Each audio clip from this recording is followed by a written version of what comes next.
Hi, Michelle Nyong'o here from Stride Wellness. If you feel like it's deja vu, it's not. This is actually my second time recording my live video today.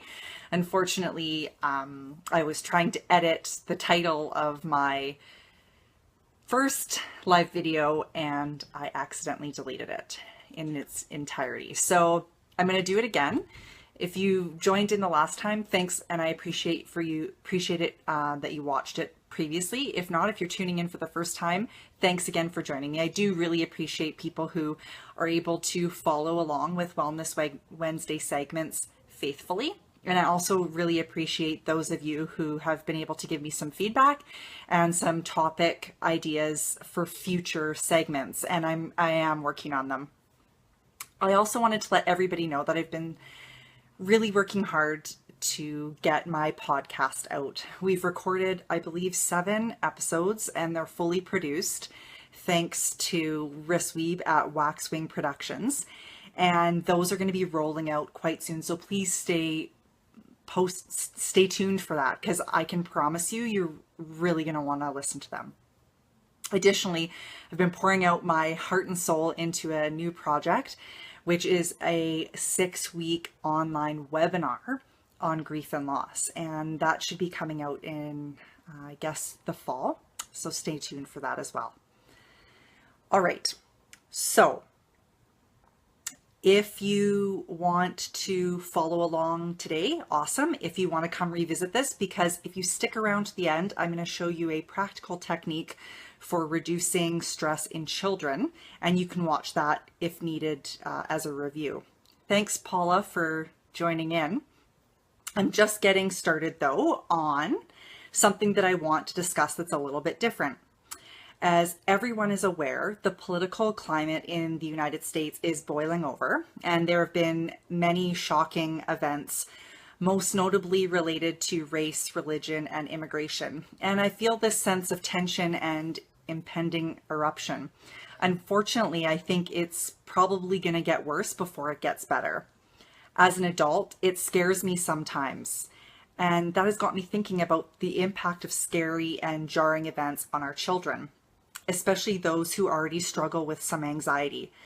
I would like to point out that I'm well aware of the fact that there have been a lot of events, even of greater magnitude, that have been happening in other countries such as Syria. And I have posted some links on my website to some articles, and I did that shortly after the attacks on London. However, I decided to discuss this topic today in more depth because things are hitting a little bit closer to home. And also I've had a few moms who've reached out and asked if I would discuss this topic. So get settled in for the next few minutes as I touch upon ways we can ease children's fears about scary things in the media. First is to ask them what they know, and this goes for children all the way up to teens.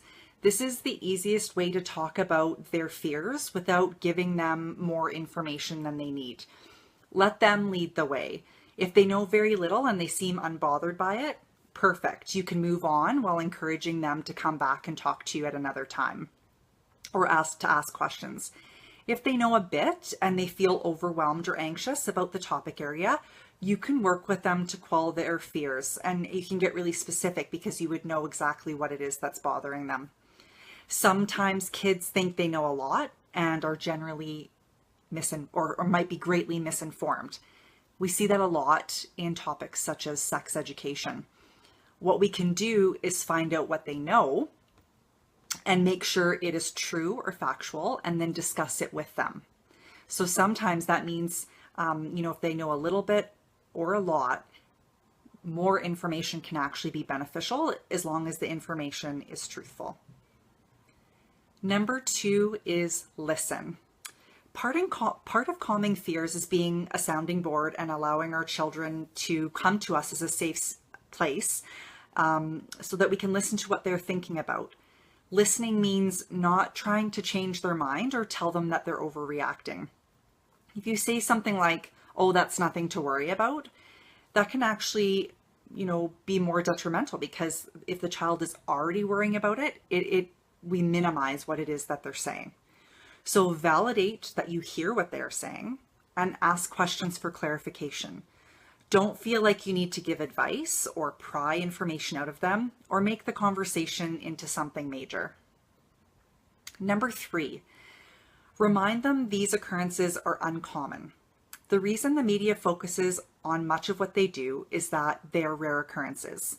Young children can have a hard time comprehending that though, so explain it to them in an age-appropriate way.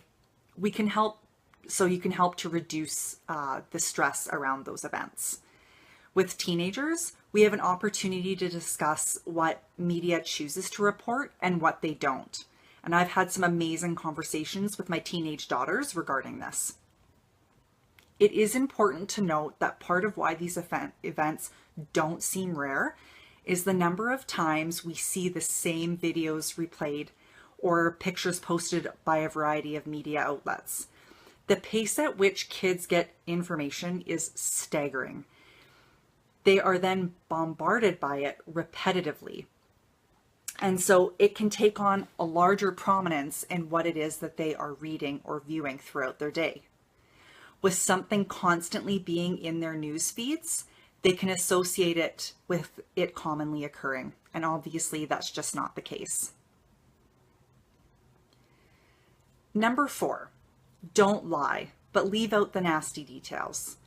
Even though it can be our natural reaction to protect our children at all costs, lying about events won't help. Sometimes children will ask tough questions like, did anyone die?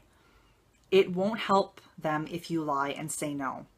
Tell the truth while reminding them that the events are rare. So you could say something like, yes, sadly someone did die. It's awful, but fortunately things like this don't happen very often.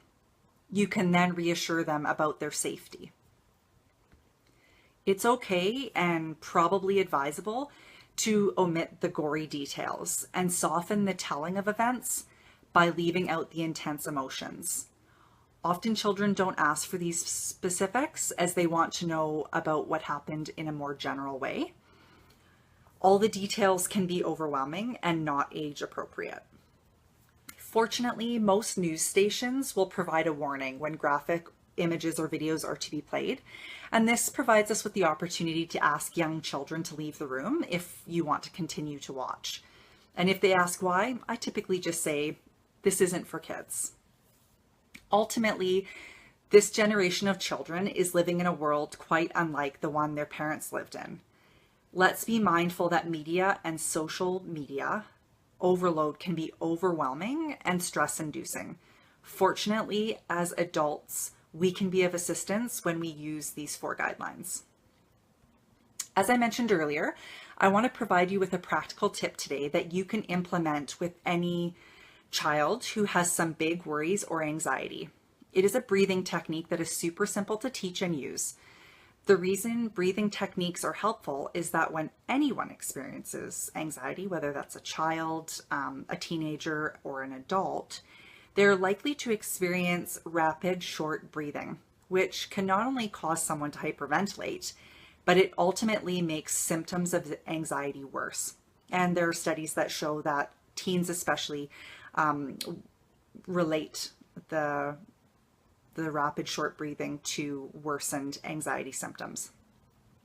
Like any breathing or relaxation techniques, they are best taught when practiced in a state of relaxation or calm.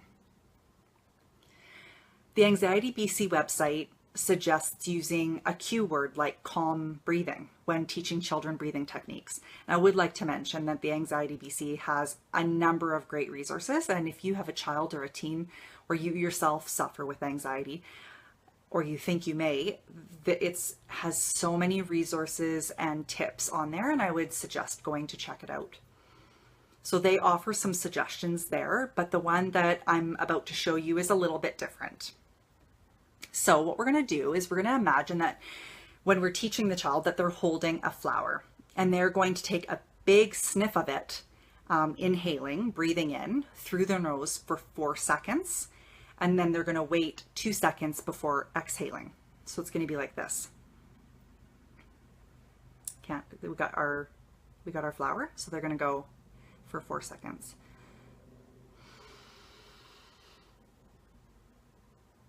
And then they wait 2 seconds and then they're going to exhale. So you can have the child practice that a number of times until they can do it comfortably. The next portion of it is that we're going to imagine that they're going to be holding something like a birthday candle. So they're going to exhale, breathe out through their mouth for 4 seconds. And then again, there's going to be the 2-second waiting period before they inhale. So you can practice that as well. And so you could do that just holding the candle, and then they're going to go.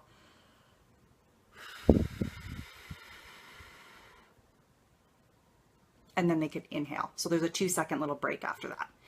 So you can practice that with them. Once they have that done, then you can pair the two together. And remember, you would give them a cue beforehand saying, let's practice calm breathing. So it would look something like this. Okay, we're going to practice some calm breathing. First, we're going to grab our flower and we're going to sniff through with our nose for 4 seconds. Okay, here we go.